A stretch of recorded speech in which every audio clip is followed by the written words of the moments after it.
In August 1971, Stanford University researchers took 24 college students, divided them into guards and inmates, and locked them inside a basement mock prison. The experiment was supposed to last 2 weeks, but the simulation collapsed in just 6 days. According to the official report, the guards became sadistic, and the prisoners suffered mental breakdowns so severe they had to be released early. Lead researcher Philip Zimbardo used these events to support his theory of the Lucifer effect.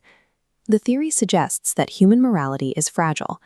If you put an average person in an oppressive environment, the situational variables will eventually override their character and turn them toward evil. This conclusion had real-world consequences.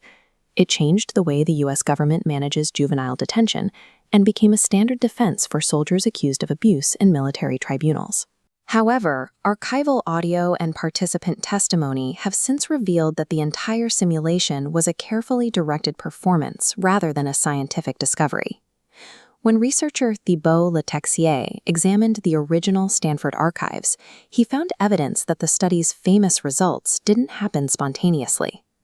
Raw audio shows researchers explicitly instructed guards to act tough and create a hostile environment. This is demand characteristics. Participants weren't losing their minds, they were acting out stereotypes. One guard even based his behavior on the warden from Cool Hand Luke. Even the study's most famous moment, the mental collapse of prisoner 8612, was scripted by the participant. The student later confessed he faked the breakdown because the staff wouldn't let him leave. He had graduate exams to study for, and screaming was the only way to get out of the basement.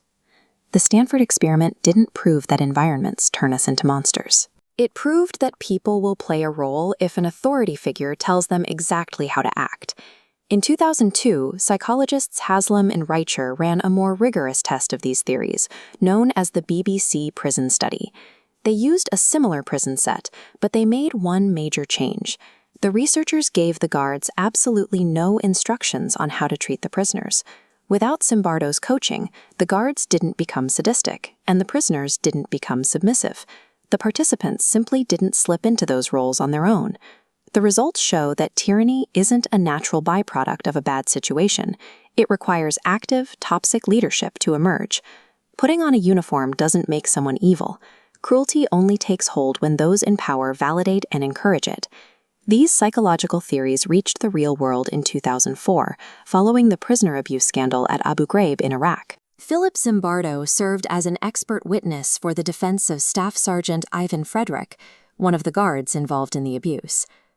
Zimbardo used the Stanford study to argue that the bad barrel of the prison caused the behavior, suggesting the abuse was a natural, unavoidable reflex to the environment.